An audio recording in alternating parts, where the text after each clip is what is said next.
dear. Backdrop. Yeah. But anyway, Good morning, good she morning. had, Good morning. I was supposed to do the Sunday school class this month, but I told Wade we were going to California and we didn't go, so he said he's gonna help me out.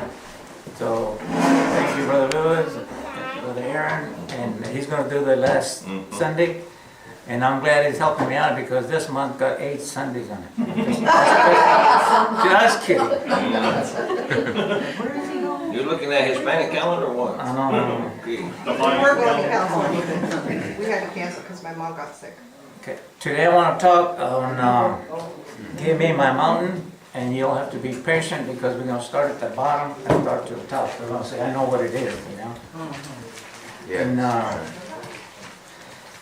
a mountain means a landmass that projects conspicuously above its surroundings and is higher than a hill. That's right.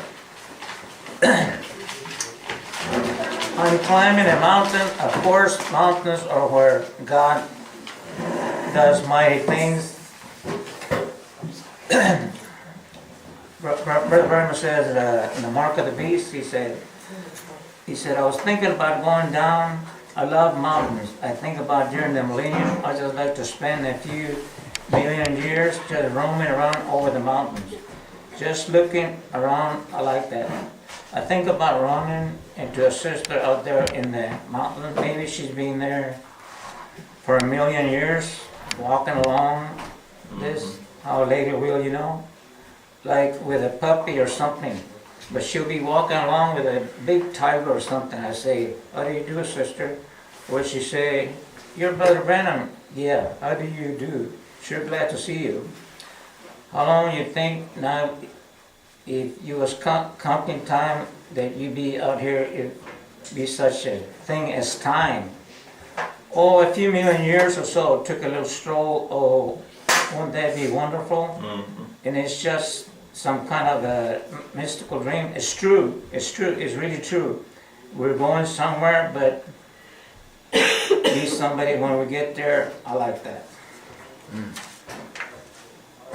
Now, so you guys all don't get me confused. I'm gonna read.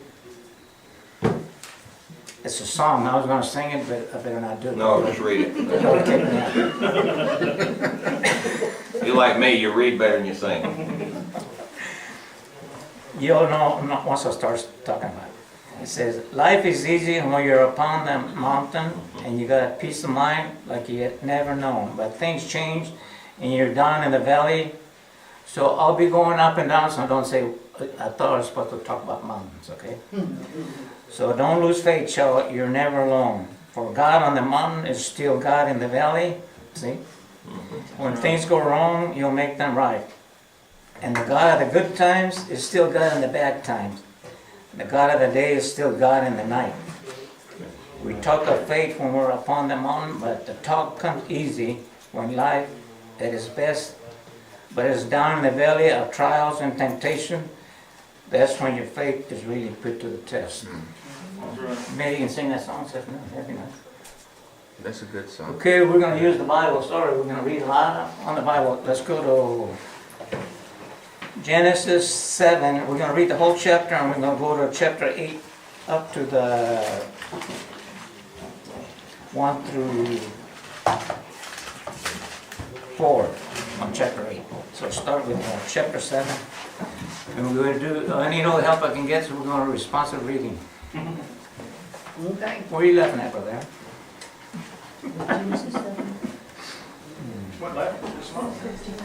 And the Lord said unto Noah, come thou and all thy house into the ark, for thee have I seen righteous before me in this generation.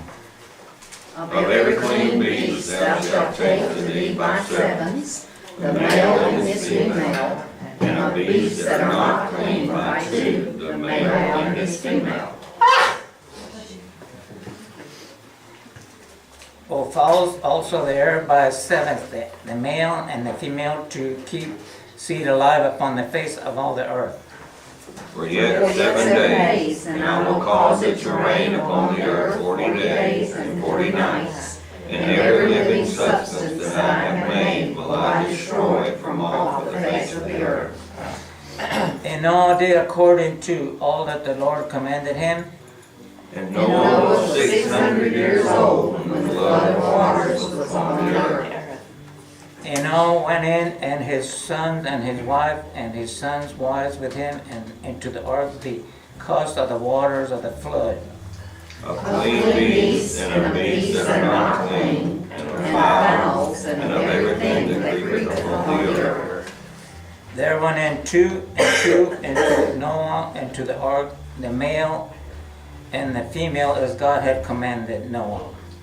And it came to pass after 7 days that the waters of the flood were upon the earth. In the 600 year of Noah's life, in the second month, the 7th day of the month, the same day were all the fountains of the great deep broken up, and the windows of heaven were opened. And the rain was upon the earth 40 days and 40 nights. In the Sesame day entered Noah and Shem and Ham and Japheth, the sons of Noah, and Noah's wife and the 3 wives of his sons with them into the ark. They and every beast after his kind, and all the cattle after their kind, and every creeping thing that creepeth upon the earth after his kind, and every fowl after his kind, every bird of every sort. And they went into Noah, into the ark, 2 and 2 of all flesh, where is the breath of life. And And they that went in, male and female of all flesh, as God has commanded him, and the Lord shut him in. And the flood was 40 days upon the earth, and the waters increased and bare up the ark, and it was lifted up above the earth. And the waters prevailed and were increased greatly upon the earth, and the ark went upon the face of the waters. And the waters prevailed. Thank you. I'm helping you, brother. Joe. Just keep reading. Let's I go. like that. And the waters were prevailed exceedingly upon the earth, and all the high hills that were under the whole heaven were covered. 15 cubits upward did the waters prevail, and the mountains were covered. And all flesh died that moved upon the earth, both of fowl and of cattle and of the beast and of every creeping thing that creeped upon the earth, and every man. All in whose nostrils was the breath of life, of all that was in the dry land died. And every living substance was destroyed which was upon the face of the ground, both man and cattle and the creeping things and the fowl of the heaven. And they were destroyed from the earth, and Noah only remained alive, and they were with him in the ark. And the waters prevailed upon the earth 150 days. And God remembered Noah and every living, on chapter 8, verse 1. And God remembered Noah and every living thing and all the cattle that was with him in the ark. And God made a wind to pass over the earth, and the waters swayed. Thank you. The fountains also were deep, the wind of the heaven was stopped, and the rain from heaven was restrained. And the waters returned from of the earth continually after the end of the 150 days. The waters were abated. And the ark rested in the 7th month on the 17th day of the month upon the mountains of Ararat. I was trying to get some help with that name right there, but you guys helped me out. Ararat. Okay.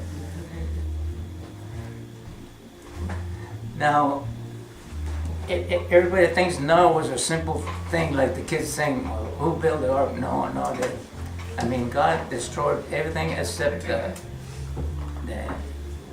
people that were in the ark and the animals. You know, it's not no little thing, you know. Right.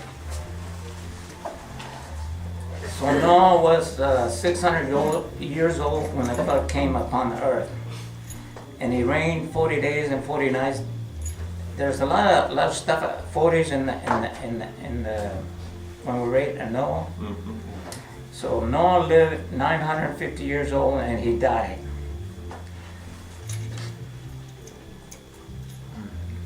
Now in Exodus 16:35, Israel did eat manna in the wilderness 40 years, which manna is a type of Christ.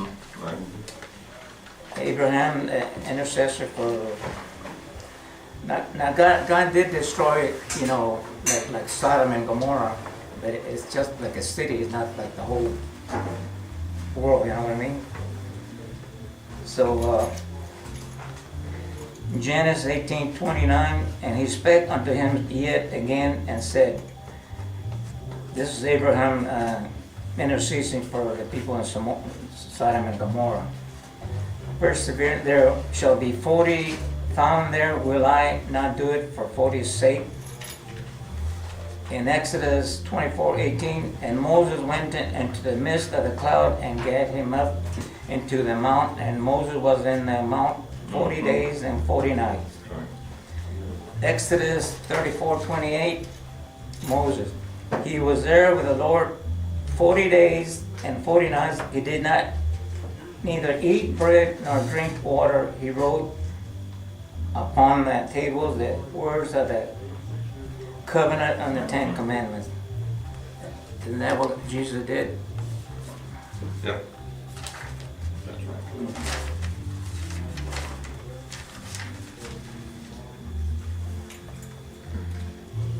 Numbers 14:33, and your children shall wander in the wilderness 40 years, and bear your whoredoms until your carcasses be wasted in the wilderness.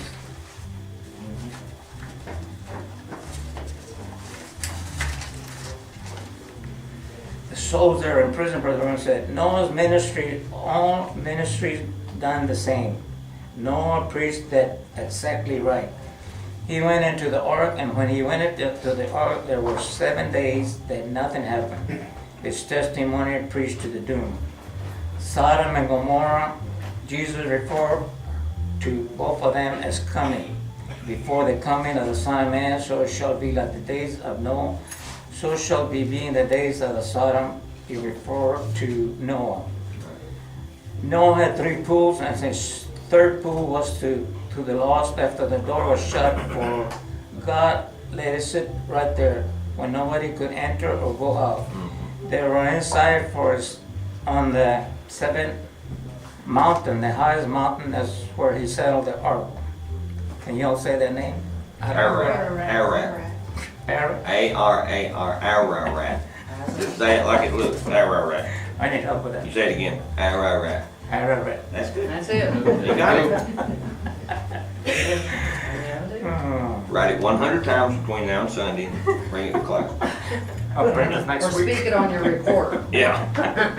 While you're driving down the road, go Ararat, Ararat. Don't let anybody hear I mean, you. I got it. The other was pretty good stuff. Somebody probably think you said you are a rat. Then send it away. You know. And the message, what is the attraction on the mountain? Brother Brown said, let's see some of the unusual things as I just said. What was the attraction? Just before judgment struck the world and destroyed it by water, Right. an old man around 120 years old building a boat when there was no water to float in it up there for years. Standing in the door, building away on the interior, Yep. on the inside, and pitching it inside and out and saying, the world's going to be swallowed up with water in the great scientific age. What is that coming up on the hill up there? Wow, it's an old man by the name of Noah, and he's up there, an old fanatic. The old man stood in the sun too long. Yeah, that's me, that's what I can't pronounce that.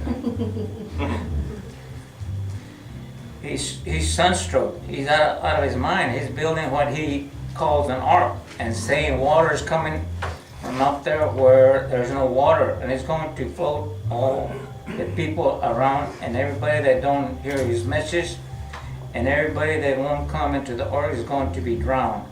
Did you ever hear of such a thing? It was an unusual attraction.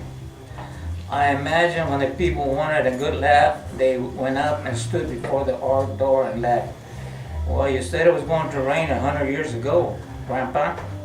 Tell me, he heard you up there saying it was going to rain, and you're still beating around on the whole piece of wood up here, why don't you get next to yourself?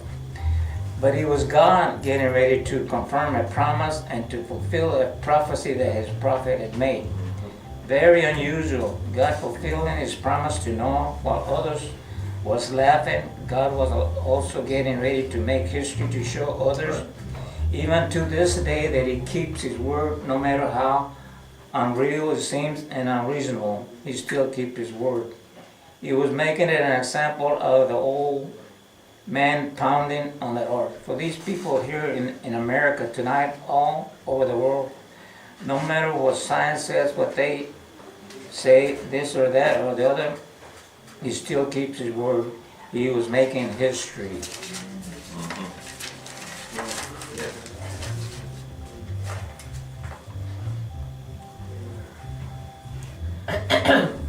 Let's go to Genesis 19.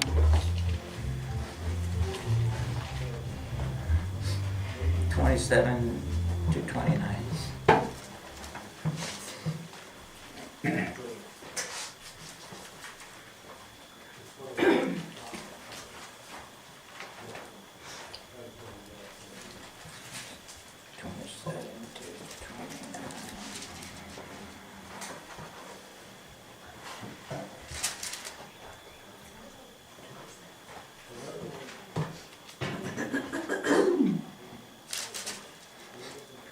And Abraham got up early in the morning to the place where he stood before the Lord.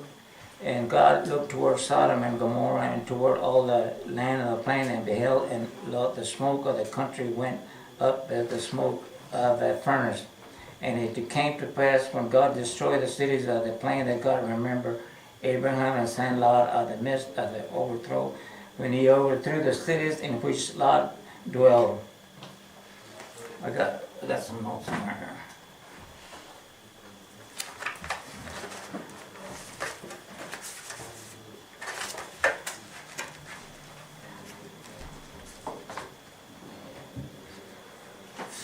Genesis 19:16, and while he lingered, the man laid hold upon his hand, and upon the hand of his wife, and upon the hand of his two daughters.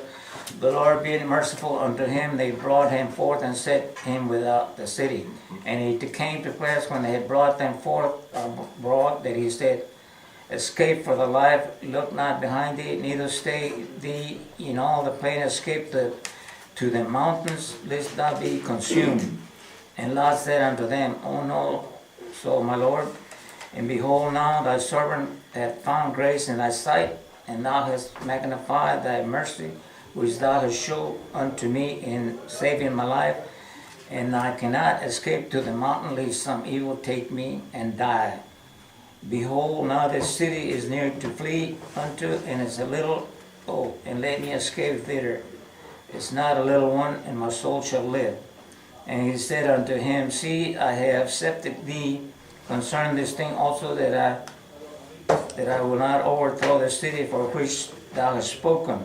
Hast thee escaped thither? For I cannot do anything till thee be come thither.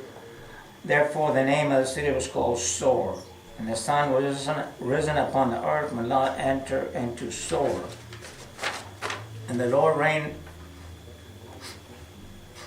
upon Sodom and Gomorrah brimstone and fire from the Lord out of heaven, and he overthrew those cities and all the plain and all the inhabitants of the city, and that which grew upon the ground. But his wife looked back from behind, and she became a pillar of salt.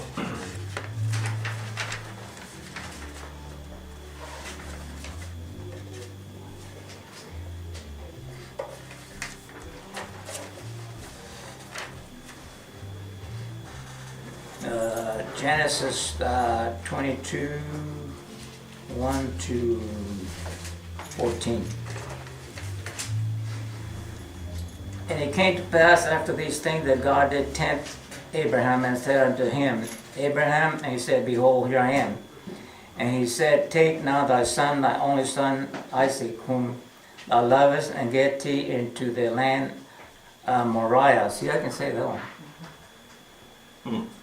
And offer him therefore a burnt offering upon one of the mountains which I will tell thee of. And Abraham rose up early in the morning and saddled his ass and took 2 of his young men with him and Isaac his son and cleaved the wood for the burning offering, rose up and went into the place of which God had told him. Then on the 3rd day Abraham lifted up his eyes and saw the place far off. And Abraham said unto his young men, Abide ye here with the ass, and I and the lad will go yonder and worship and come again to you. And Abraham took the wood of the burnt offering and laid it upon Isaac his son, and he took the fire in his hand and knife, and they went both of them together. And Isaac spake unto Abraham his father and said, My father. And he said, Here I am, my son. And he said, Behold the fire and the wood, but there's the lamb for a burnt offering. And Abraham said, My son, God will provide himself a lamb for a burnt offering. So they went both of them together. And they came to the place which God told him of. And Abraham built an altar and laid the wood on the altar and bound Isaac his son and laid him on the altar upon the wood. And Abraham stretched forth his hand and took the knife to slay his son. And the angel of the Lord called unto him out of heaven and said, Abraham, Abraham. He said, Here I am. And he said, Lay not thy hand upon thy lad, neither do anything unto him, for now I know that thou fearest God, seeing that thou hast not withheld thy son, thy only son, from me. And Abraham lifted up his eyes and looked, and behold, behind him a ram caught in the thicket by his horns. And Abraham went and took the ram and offered him up for a burnt offering instead of his son. And Abraham called the name of that place Jehovah Jireh. And he said to this day, In the mount of the Lord it shall be seen. A mountain is not as high as a mountain, but it's still like a mountain, you know. So.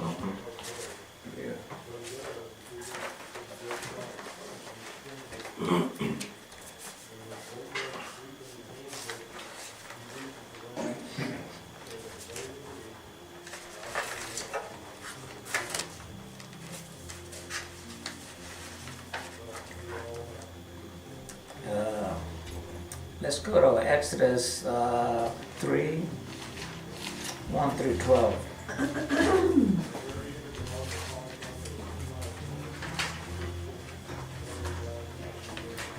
Now Moses kept the flock of Jethro, his father-in-law, priest of Midian, and he led the flock to the backside of the desert and came to the mountain of God to Pharaoh.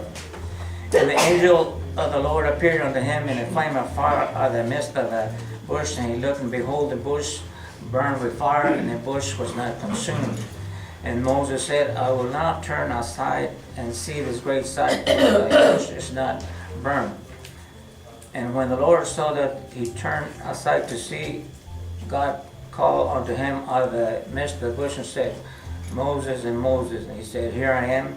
He said, Draw not nigh hither, put off thy shoes from thy feet, for the place where thou standest is holy ground. Moreover, he said, I am the God of thy father, the God of Abraham, the God of Isaac, and the God of Jacob. And Moses hid his face, for he was afraid to look upon God. And the Lord said, I have surely seen the affliction of my people which are in Egypt, and have heard their cry by the reason of their trespasses, for I know their sorrows.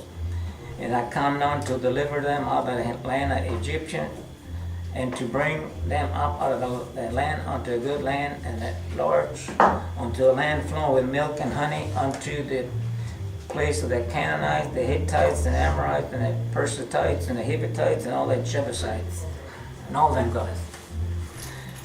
Now therefore, behold, the cry of the children of Israel is come unto me, and I have also seen the oppression wherein the Egyptians oppressed them. Come on therefore, and I will send thee unto Pharaoh, that thou mayest bring forth my people, the children of Israel, out of Egypt. And Moses said unto God, Who am I that I should go unto Pharaoh, and that I should bring forth the children of Israel out of Egypt? And he said, Certainly I will be with thee, and this shall be a token unto thee that I have sent thee when thou hast brought forth the people out of Egypt. you shall serve God upon this mountain. For you are not come unto the mount that might be touched, and that burn with fire this is Hebrew. I'm on Hebrew now, sorry. Hebrews 12, 18, 24.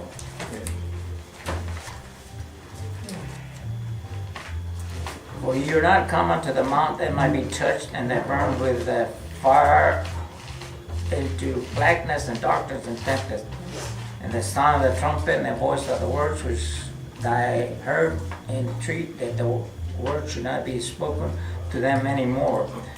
For they could not endure that which was commanded. And if so, as much as a beast touched the mountain, it shall be stoned or thrust through with a dart. And so terrible was the sight that Moses said, I exceedingly fear and quake. But you are come unto Mount Zion, and unto the city of the living God, that heavenly Jerusalem, and to an innumerable company of angels.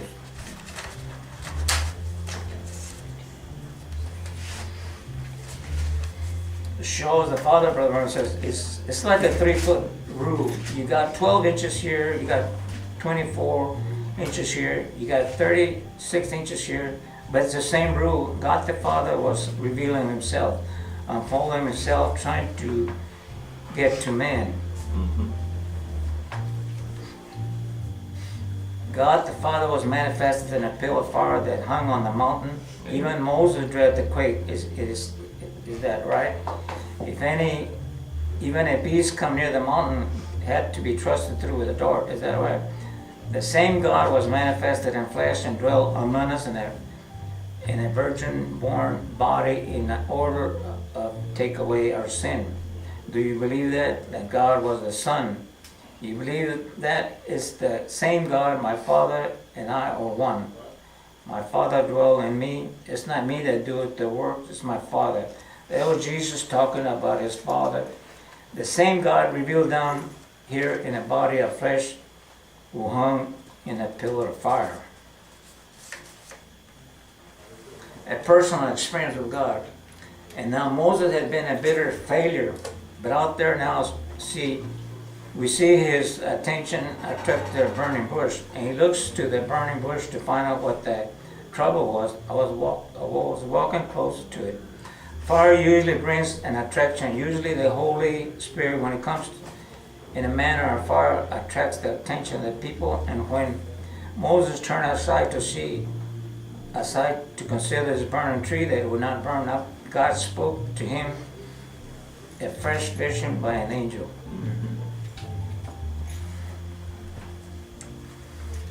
Law or grace. When God the Father in the form of a big cloud hung over the children of Israel, and when he sat on the mountain that morning to write the law, why, even if an animal touched the mountain, he must be thrusted through with a dart. Only through sanctification did he bring Moses up. Set Aaron away down at the bottom of the hill to watch and to keep guard at nothing, and when the pillar of fire sat on the mountain, the lightning bursted forth, and the thunders roared, the blackness settled. When Jehovah God, the creator of all eternity, settled up on top of the mountain that he created himself, the thickness of the clouds and the bursting forth through the lightning, the shaking of the earth, till then Israelites standing on yonder the camp with a bleeding sacrifice around them said, let Moses speak and not God, lest we die. Think of that. The great servant Moses, when his time had come and everything that had failed, God said, come up and climb up to top of Mount Nebo to look over into the promised land. There, death came whirling through the air. He knew that death was all around him, and Moses looked around, and he looked laying there by his side, and there lay the rock.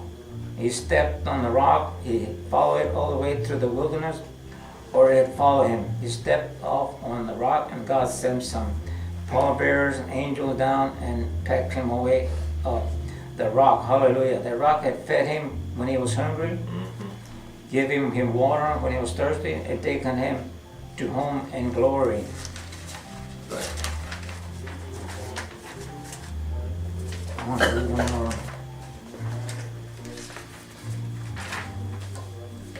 Let's go to John 4:6. John 4:6 through 30. Hope I get this one in.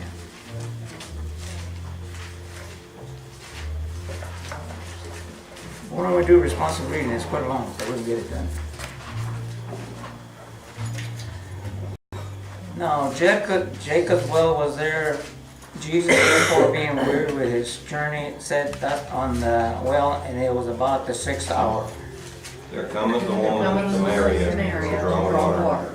Jesus said unto her, Give me to drink. For his disciples were gone away unto the city to buy meat. Then saith the woman of Samaria unto him, How is it that thou, being a Jew, askest drink of me, which am a woman of Samaria? For the Jews have no dealings with the Samaritans. Jesus answered and said unto her, If thou knowest the gift of God, and who is it that said to thee, Give me to drink, thou wouldst have asked of him, and he would have given thee living water. The woman said unto him, Sir, thou hast nothing to draw with, and well is deep.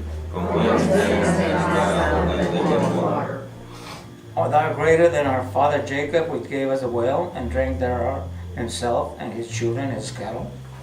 Jesus said unto her, Whosoever drinketh of this water shall thirst again.